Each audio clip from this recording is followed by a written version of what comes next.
As Forças Armadas do Zimbábue tomaram a capital e prenderam o ditador que governa o país há 37 anos. Robert Mugabe, de 93 anos de idade, estava no poder desde a independência do país em 1980. O estopim para a intervenção militar foi a demissão do vice-presidente. Essa demissão abriu caminho para que a primeira-dama, Grace Mugabe, assumisse a linha de sucessão. No país, mais de 70% da população continuam vivendo abaixo da linha da pobreza e a taxa de desemprego chega a 95%. Os militares assumiram o poder no Zimbábue e prenderam o ditador Robert Mugabe. Ele estava há 37 anos à frente do país. Mugabe, que é o líder mais velho do mundo, foi colocado sob custódia e está em prisão domiciliar. O comandante das Forças Armadas do país tomou o controle de prédios do governo na capital, Harare. Além disso, assumiu também o comando da TV estatal. Na noite de ontem, o general Moyo anunciou que aquilo não era um golpe, e sim uma correção sem derramamento de sangue. Pela TV, o general prometeu ir atrás de criminosos que rodeiam o presidente e causam sofrimento ao país. As Forças Armadas decidiram intervir poucos dias depois da queda do vice-presidente. Emmerson Mnangagwa começava a ser apontado como possível sucessor do líder de 93 anos. O agora ex-vice-presidente já ocupou o cargo de ministro da Defesa e mantém fortes vínculos com o Exército. Oficialmente, Mnangagwa foi demitido por deslealdade, mas ele saiu do poder menos de uma semana depois de ter discutido com a esposa de Mugabe. A saída do vice foi visto como uma forma de abrir caminho à primeira-dama, Grace Mugabe. Com a demissão, ela passa a ser a primeira na linha de sucessão do marido. Mas há tempos ela já não escondia mais a ambição de ocupar a presidência. O Reino Unido observa com cuidado a situação da ex-colônia. O ministro britânico das Relações Exteriores, Boris Johnson, disse que ainda não é possível saber se os eventos realmente significam a queda de Mugabe. Enquanto isso, a primeira-ministra, Theresa May, disse que todos os lados devem evitar a violência. A União Europeia também se pronunciou. O bloco classificou a situação como preocupante e apelou para uma resolução pacífica da crise. O presidente sul-africano, Jacob Zuma, conversou com Mugabe e se manifestou contra qualquer mudança inconstitucional. Mas a violação dos direitos humanos é uma marca do governo de Mugabe. Além disso, o país tem uma política econômica que beira a insanidade e já teve a maior inflação do mundo. Em 2008, o índice bateu os incríveis 80 bilhões por cento ao mês, enquanto o Banco Central do país imprimia notas de 100 trilhões de dólares zimbabuanos. Pelo menos 9 pessoas morreram hoje em um atentado em Cabul. Um homem-bomba acionou os artefatos do lado de fora de um salão de um casamento, onde acontecia uma cerimônia. Um atentado do lado de fora de um salão de casamento deixou mortos e feridos em Cabul. O homem-bomba tentou entrar no edifício, mas foi bloqueado no controle de segurança. Em seguida, o agressor detonou a carga explosiva. O ataque ocorreu ao mesmo tempo em que a cerimônia era realizada no local. Entre as vítimas, há policiais e civis. Partidários de Atta Mohamed Noor, governador da província de Balkh, e um crítico do presidente afegão Ashraf Ghani participavam de um evento no mesmo edifício no momento da explosão. O Talibã negou responsabilidade pelo ataque. E veja agora o que mais foi destaque no mundo no nosso Giro Internacional de Notícias. Um quadro pintado por Leonardo da Vinci há 5 séculos foi leiloado por 450 milhões e 300 mil dólares.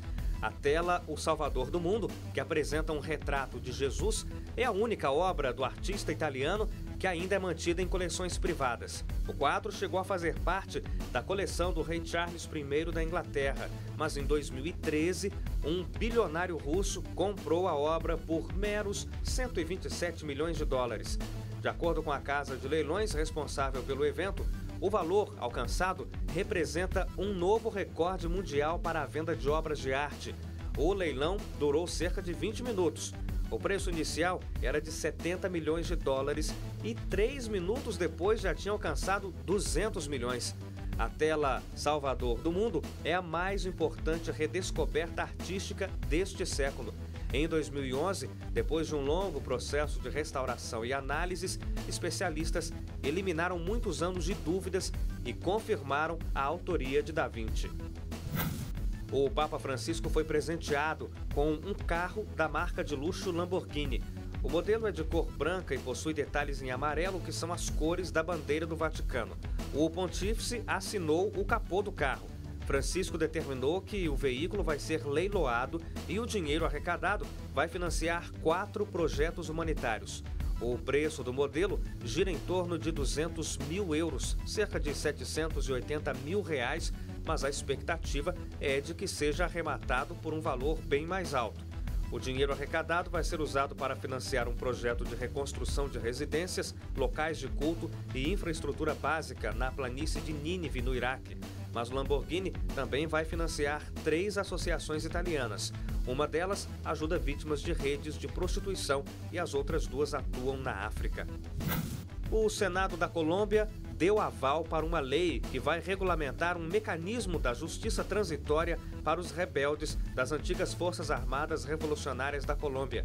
Os chamados Tribunais de Paz vão atribuir penas alternativas para ex-guerrilheiros condenados por crimes de guerra. Isso porque, segundo o acordo de paz, os condenados não vão cumprir sentenças em prisões tradicionais. O Congresso tem até o final do mês para aprovar a lei para implantar o acordo de paz o mais rápido possível. Agora, as Farc são um partido político oficial.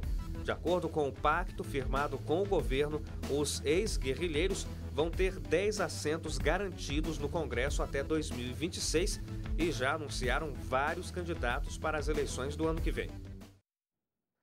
Na Escócia, uma galeria de Natal vai inovar no país. Escultores trabalham em temperaturas abaixo de zero para preparar esculturas de gelo que vão enfeitar o local para as festividades natalinas. Em vez de pincéis, serras. No lugar de telas, blocos de gelo. Não parece, mas esses homens são artistas. Aos poucos, as esculturas ganham formas. O principal instrumento de trabalho aqui é a imaginação. Temos unicórnios, fadas, aveados que estão lá atrás. Temos castelos, todo tipo de coisas. Você terá que vir e ver.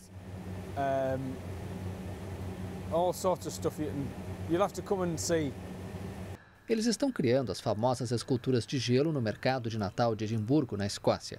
Para deixar tudo pronto, eles ainda têm muito trabalho pela frente. E detalhe, isso tudo em meio a uma temperatura que fica em menos 10 graus Celsius.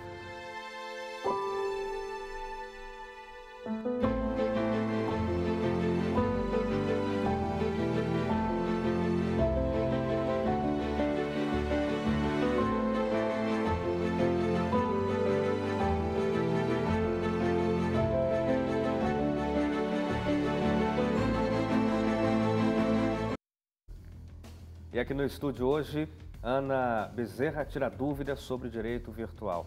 Ana, a Emily diz que tem 25 anos e quer saber o seguinte. Ela escreve assim: se uma pessoa me manda mensagens falando coisas, e ela descreve aqui algumas coisas que a pessoa fala, são coisas de baixo calão, e ela diz o seguinte: eu posso denunciar essa pessoa e como faço?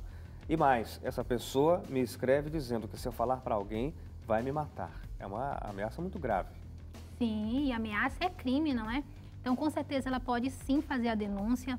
E se ela sabe, assim, não sei se é anônimo que estão mandando essa mensagem para ela, que estão, né? Ou se realmente ela sabe exatamente quem é a pessoa. Porque se ela souber exatamente quem é a pessoa, facilita muito para a polícia também. Então, se ela já disse para a pessoa que ela não quer que a pessoa continue mandando esse tipo de mensagem, a pessoa continua e, inclusive, ameaça ela, com certeza aí ela tem todos os indícios para reunir aí provas, né? Tirar o print da tela, já identificar quem é o autor, qual é o endereço do autor. E o máximo de provas que ela tiver, com certeza ela deve se dirigir à delegacia, né? E fazer a denúncia. Claro, e aí a polícia terá condições, inclusive, de entrar, de pedir à justiça autorizações para, caso ela saiba quem é a pessoa, quem é o autor, conseguir bloquear o celular, o computador, sequestrar os computadores e ter acesso a outras mensagens e, quem sabe, até descobrir outros crimes, né? Exatamente, Hélio. Olha só, uma questão bem interessante que, inclusive, saiu hoje, tá? Na Comissão de Segurança Pública da Câmara, saiu uma medida provisória, já foi aceita na comissão, né? mas ela está em tramitação que se chama de caráter conclusivo, ou seja, ela não vai precisar ir para o plenário da casa. Eles vão resolver apenas ali dentro da comissão e depois vai para a Comissão de Constituição e Justiça. Mas diz o seguinte, nessa proposta, né, nessa proposta que já foi aprovada, não é apenas o juiz quem vai poder pedir do provedor, né, de conteúdo o IP da pessoa, o que exatamente essa pessoa acessou. Porque hoje é assim, hoje é o juiz, somente com autorização judicial, ou seja, dificulta muito o trabalho da polícia nesse caso, né? E aí esse projeto de lei visa justamente, né, facilitar o trabalho da polícia e o trabalho do Ministério Público. Porque com esse projeto de lei, o Ministério Público não precisa mais, né, da autorização do juiz e nem o delegado de polícia também vai precisar da autorização do juiz. Para fazer as investigações. Ele mesmo vai poder investigar sim, podendo inclusive intimar o produtor do conteúdo, né, os provedores ali, para que digam exatamente qual é o IP desse computador. E aí eles vão conseguir localizar exatamente onde está essa pessoa. Muito bem. O Michel, de Porto Alegre, no Rio Grande do Sul, quer saber como é que funciona o esquecimento na internet. Ele tem direito, por exemplo, a deletar definitivamente um conteúdo que foi publicado em redes sociais ou até mesmo um e-mail antigo? Ele tem sim, Hélio, mas assim, existe toda uma discussão sobre isso, como por exemplo, né, com a questão de crimes. E aí às vezes a família se sente ali, né, ela fica assim triste com certeza, né, de relembrar esse tipo de crime. Sim. E aí o conteúdo continua ali exposto. E as discussões, elas estão tão intensas, né, que inclusive elas estão no tribunal, no Supremo Tribunal Federal, está no STF, e já faz assim alguns meses, e a discussão ainda continua sobre essa questão do direito ao esquecimento. A Ana, que é de Manaus, no Amazonas, diz que comentou uma postagem no YouTube discordando de um vídeo postado. Ela fala assim, eu não usei nenhum palavrão. E também não ofendi ninguém, mas assumo que fui dura no comentário, que não era um comentário pessoal, era só contrário a uma opinião. E sofri ameaças de processo por causa disso. A minha pergunta, o que pode acontecer? Será que eu vou ter que pagar indenização ou algo do tipo?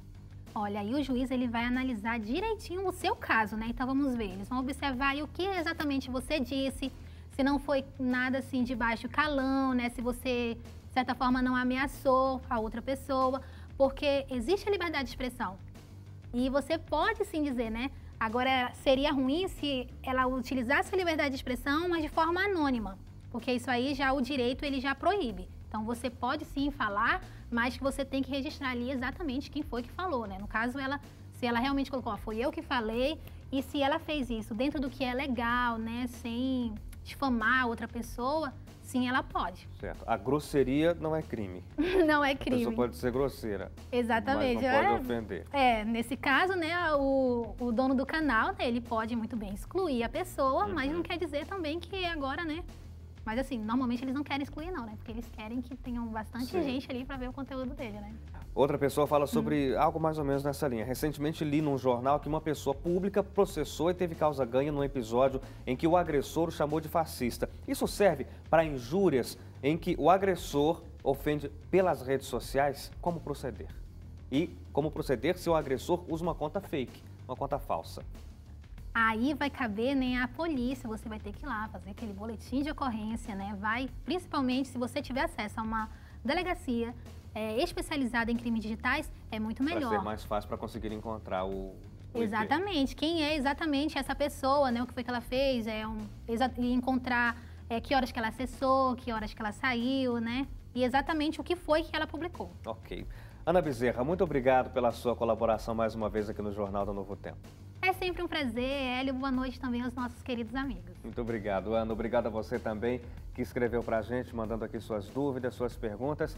Amanhã você acompanha um resumo semanal de notícias às 2h30 da tarde, pelo horário de Brasília. O JNT volta ao vivo na segunda-feira às 7 horas da noite. Desejo a você, desde já, um bom fim de semana e até segunda-feira. Tchau, tchau.